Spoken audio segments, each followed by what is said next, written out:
This is the Daily Technology Pulse podcast. Welcome aboard. Welcome to another episode of the Daily Technology Pulse. This is Rick from Daily, welcoming you once again. Today we're going to be talking with our strategic partner Havrion about digital displays for the public sector space. It's amazing what you can do with some of this stuff today. But before we get into that, I do want to remind you that Daily is your comprehensive solutions provider for all your technology needs. No matter where you are in Maryland and Virginia, whether you're K-12, higher education, state government, local government, government agency, quasi-government agency, healthcare, manufacturing, you name it, we have a solution for you. Everything from client computing to enterprise and advanced technology to audiovisual. Find out more about what we can do for you by visiting daily.com/solutions. And now on with our show. All right, so today we're talking to Susan Grossweiler. She is with Havrion. Susan, thanks so much for joining the Daily Technology Pulse. Thank you for having us. We're excited to be here. Tell us a little bit about Havrion. I know you're one of our strategic partners here at Daily, but let's inform the folks who are listening what Havrion is and what Havrion does.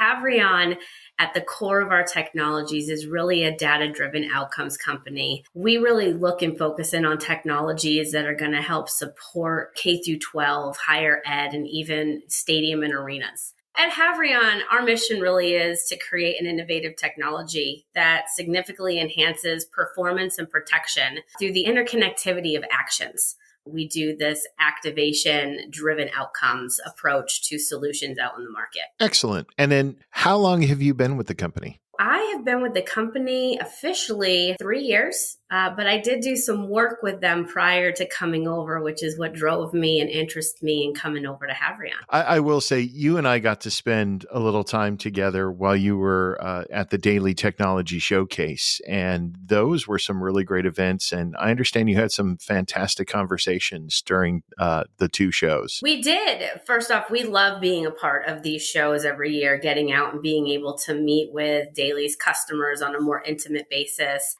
get some real good FaceTime one-on-one with your employees and reps as well. So we had a great time there. We talked a lot about our safety solution being the target that you had there, but really great time. And again, thank you for having us. Today, you and I are going to talk about digital displays. And I have to tell you, this is something that is near and dear to my heart because I am a digital type of guy. The pandemic really changed the world. We know that. But I think it changed the world so much in the fact that a lot of institutions, organizations, whether it's K-12, whether it's higher ed, or even whether it's state and local government, they're relying more and more on digital displays because they are, something that can be everywhere and most useful, right? Yeah. I mean, for us, when you think digital displays, we want you to equivalate that to immersive environments. Digital displays allow you to immerse an environment with messaging. Again, whether that's safety messaging or fan engagement messaging, just think about the world around you right now and how digital displays have played such a significant role, especially like you mentioned after the pandemic. You have McDonald's, right, doing touchscreens inside for no contact ordering. You have retail who has the ability to update their promotions more frequently because it's in the windows, right? So for Havrion, right, we definitely jumped into how are we going to use digital displays in these public spaces to make a difference on protecting life and supporting this one-on-one interaction that we've really moved toward in our society for marketing. So now what would you say is probably one of the biggest use cases for the displays for public safety? So for us, it's all about connecting to the live environment of an emergency. So whether you're in a school or, you're in the district building wanting to know what's going on in your schools, digital displays are going to allow you to very quickly communicate clear, conceptual content to individual spaces. So think about right now, our standard sort of safety is one message for all, right? You're either getting that on your cell phones with communications through mobile apps, or everyone has sort of the same policy procedures of what's going on. Well, imagine being able to take that to a new level and go beyond and allow for a kindergarten classroom to have a red background and a wolf on the screen, and they know to go and play hide and seek, even if the teacher's not in there. Or imagine your more public spaces like your gymnasiums, your libraries, where there's guests and they don't go through these drills with you. And you're able to take the digital displays in those environments and within seconds change those to give maybe a video of what to do in a lockdown, or a dynamic map that's going to show them where to go away from the events, right? To get outside and what to do. So for us, digital displays really provides that next level and next step of where all of these communications, especially in safety, are moving right now out in the market. And you really touched on a good point there, because we are so reliant on mobile technology. And I am definitely one of those people. I have my iPhone, I have my Apple Watch, and I'm constantly in communication. Except when I'm not, except when I don't have my phone with me. And then especially when you're talking about the educational setting, I can remember from my time in front of a college classroom, I did not want my students to have their phones out in front of them. Usually they did anyway. But even my two boys right now are in middle school. They're not allowed to have their phones on them. So that mobile communication that we're so reliant on, the text messaging and the mobile alerts, you don't get those in a lot of educational settings, or you don't get those in some government settings. I can still remember there are government buildings I used to go into, like the Department of Energy, where mobile phones just did not work. It was a total dead zone. And so it's really good to know that there is still a visual solution out there that can help with that messaging. Yeah, I mean, and you bring up a really good point there, right? So dead zones, it's a topic that's out there all the time, especially in safety solutions, because no app is ever going to be able to guarantee you that you're going to have a signal, right? An app doesn't determine the signal strength in your schools. And there's things school can do. They can add beacon technologies. They can enhance their performance on their signals. But for us, that leads us to a good point of where in our safety solutions, we like to really teach people about layering of activation devices, because this is something that's in our wheelhouse on our Protect solutions.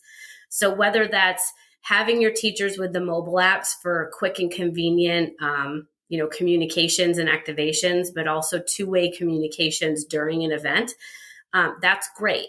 Right? But you also need to think, okay, let's walk around these schools. Let's see where there are, dead zones, as you would say, and let's put a hardwired panic button right there, right? Or let's take it a step further. Let's put sensors in where people and our actions aren't even part of the equation, right? Where you've taken out the human element and just throw in a sensor that allows for the whole system to know what's going on and start those critical policies and procedures for you. Again, then pushing them out through digital displays. Because imagine a teacher at the front of the classroom teaching away. Eyes are up on that teacher and that board, right? And typically these days it's interactive whiteboards. And so if you can take over that screen that someone already is, and every single person can interpret that themselves immediately without having to wait on direction, you've shaved seconds off that you could get that door locked or get out that door if need be for these different safety solutions. And then you also mentioned before about the kindergarten class, which I absolutely love the little example that you gave there. It's a red screen with a wolf on it. So they're going to play hide and seek, because I have to say, particularly in some educational facilities, a generalized message is not going to hit home with different grade levels, because a kindergartner is certainly less mature and understands so much less than a fifth grader. And so the tornado is, there's a tornado watch by the building. To a kindergartner, that doesn't necessarily mean anything, or they might be thinking, oh, Wizard of Oz, I'm going to Kansas, or I'm going to Oz, I'm going to the Yellow Brick Road. So it's really about you're able to tailor those messages to the different displays. Yeah. So think about this too, not just ages, right? So yes, great example, kindergartners, right? Again, I have a little girl. She immediately knows, because I tested some of this out on her myself, right? She does know to go and hide and seek with this, but think about your learning disabled rooms. They might not be able to hear, they might not be able to see, they might, a certain, flashing or lights might make the wrong response. So even in those environments, by using digital displays and customizing out their exact content that classroom is going to see is again going to also help interpret and respond more quickly for those people in those situations. So digital displays are just, again, so important as we start looking forward on how to I keep using that word, go beyond what our standard policies and procedures are today. I think today, what our kids are doing in schools today are still very, very similar to what you and I were doing back when we were in school. And we won't say how old we are, but we need to change. We need to evolve. There's so many things that have evolved out there since our times. And this is one thing that personally I feel is lagging. And we need to help accelerate. And that's what we're really trying to do here at Havrion. I think I may have you by a few years, by the way. And obviously we're talking about education, but this is so applicable to so many other areas, particularly, again, when you're thinking about like state and local governments. Government centers are huge and they're confusing.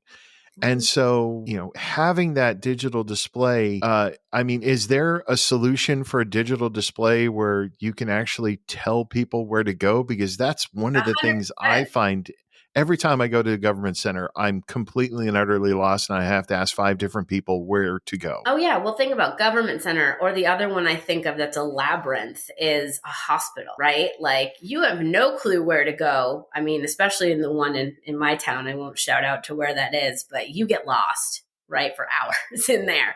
So imagine an emergency situation getting lost and that frustration. Federal buildings are much like hospitals and some other places I can think of, right, where it's this labyrinth of hallways and doorways and where to go. So with this solution, what's great about it is you're going to be able to diversify all these different screens. You're going to be able to tell people where to go and what to do right down to that individual perspective. So if you're on floor 2, wing 8, door 6, and there's a screen there, it's going to tell you to go left, right, up, down, wherever it needs to. As you move through the environment, those different screens are going to travel with you on that journey to tell you where to go and what to do. So again, great tool because you're now not plopping a person there to tell them what to do. You're allowing everyone to move and flow in a way that is going to allow them to get to safety in these solutions that we're talking about. And that is really helpful. And particularly, again, when you talk about those government buildings where they're really labyrinths, because in an emergency situation, trying to find that nearest emergency exit, oh my goodness, I couldn't even imagine. And then trying to have someone in the midst of all that chaos stopping people and saying, no, don't go left, go right. That's not going to happen. I would imagine most everybody's just going to want to go through human nature and get out of the building themselves rather than stand there. So again, you're not only saving the people that are visiting that facility, but you're saving the people that work there because they don't have to stand there and give those directions. Correct. You're going to just help everybody by, again, just the introduction of digital displays in your safety policies and procedures will bring you light years ahead of where you are right now. And then are those displays able to be interactive? When you say interactive, what you could tell me no and say stop going off script, stupid.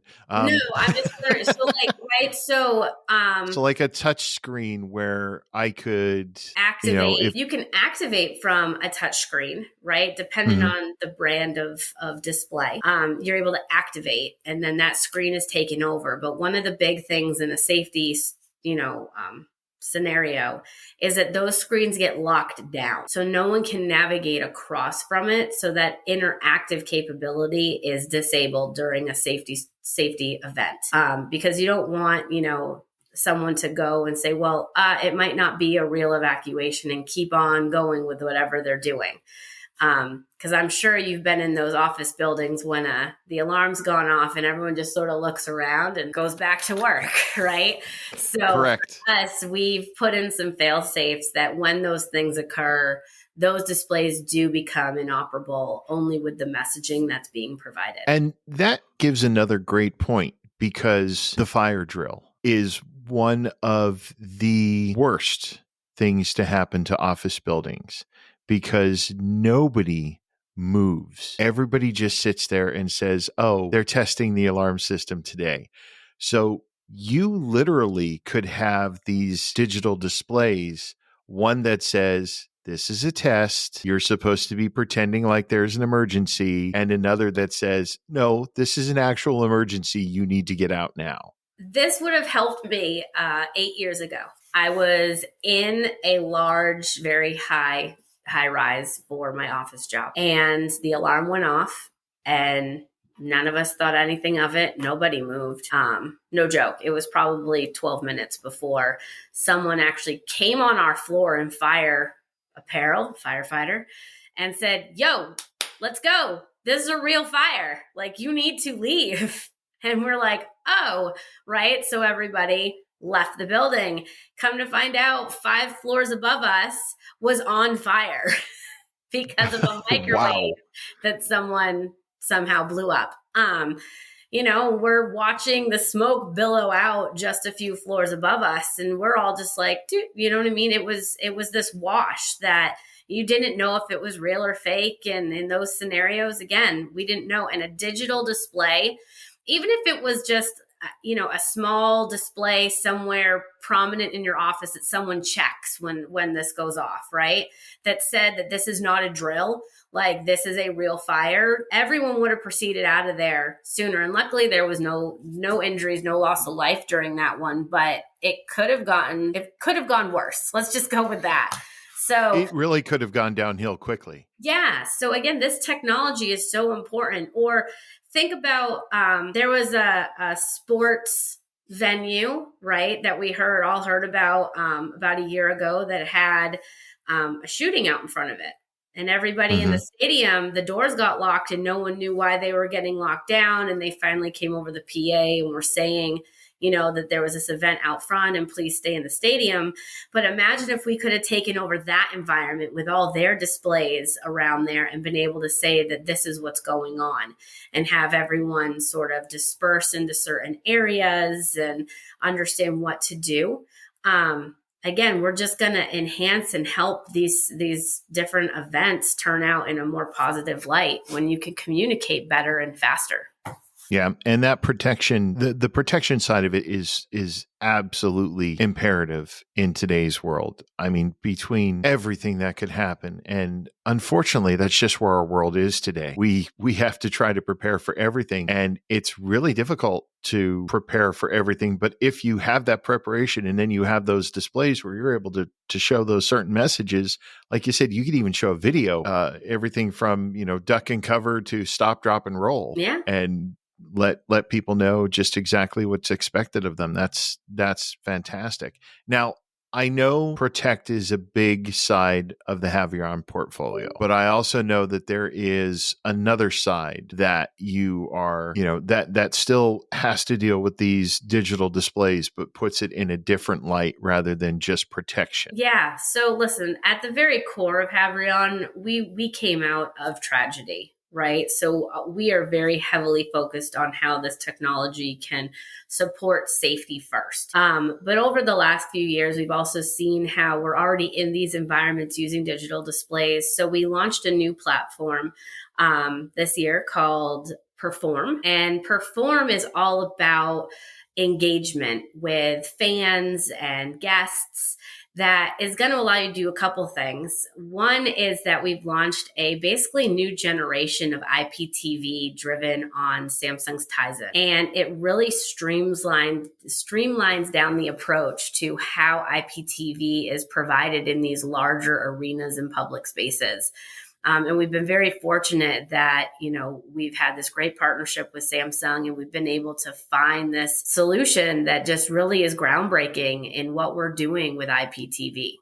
And for those, that IPTV is a totally foreign term to them. That's Internet Protocol TV, or what we like to call streaming TV these days. Yes. Yep.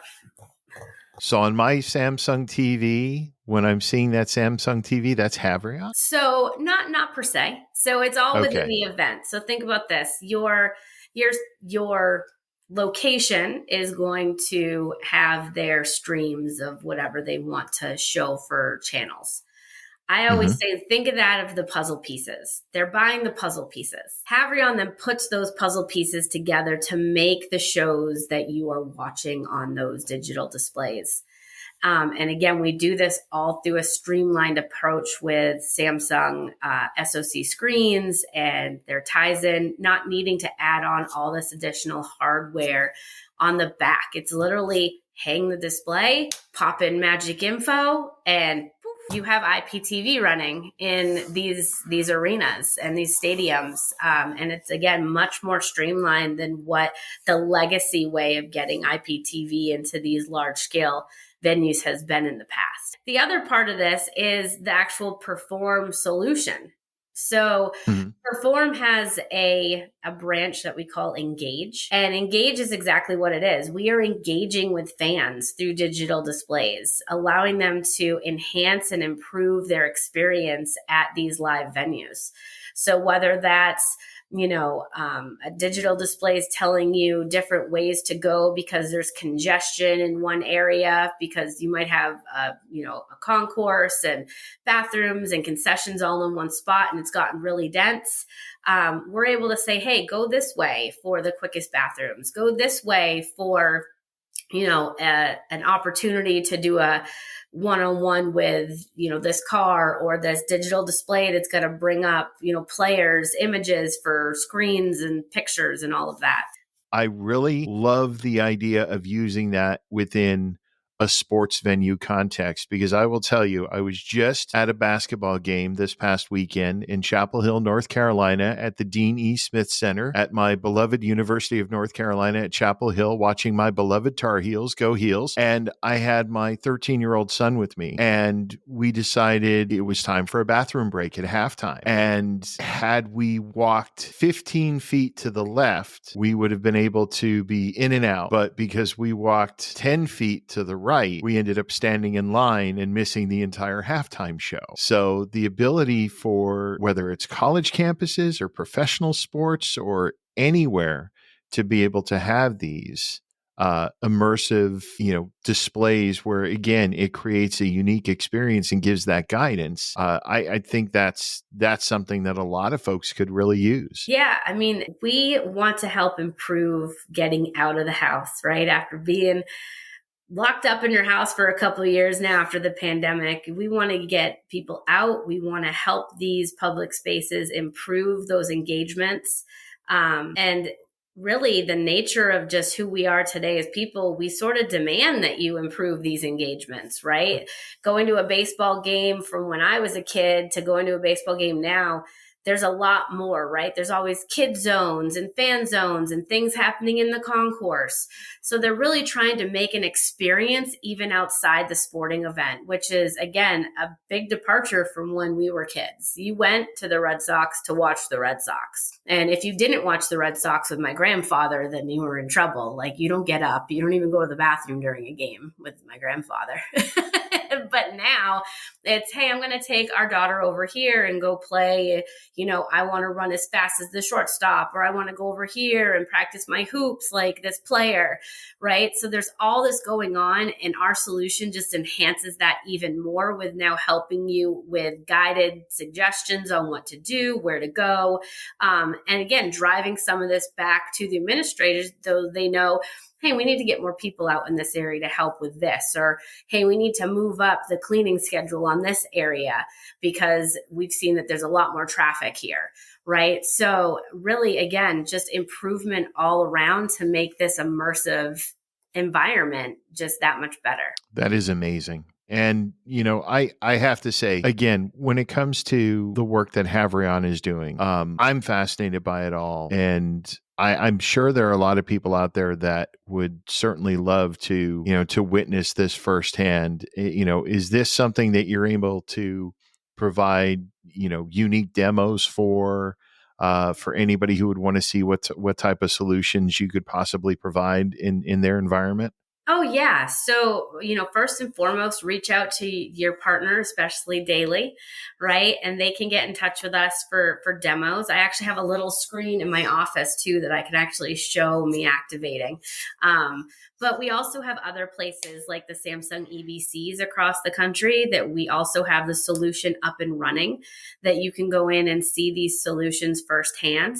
And we're always, again, happy to reach out direct to us on our website or, through LinkedIn or anything. And we'd be happy to show you any of our solutions firsthand for demoing. Susan, thanks so much. We really appreciate all the information you shared with us today. We loved having you on the Technology Pulse. We look forward to having you again sometime in the future. We look forward to it as well. Love working with you guys. Thank you so much. Susan, thanks so much for being a part of the Technology Pulse. We really do appreciate everything you shared with us. Time to wrap things up. The Technology Pulse is brought to you by Daily Computers, Inc. No part of this podcast can be reproduced or used without our expressed written consent. You can learn more about Daily at our website, www.daily.com. And feel free to shoot us an email at solutions@daily.com. Thanks again for joining. This is Rick from Daily saying so long until next time.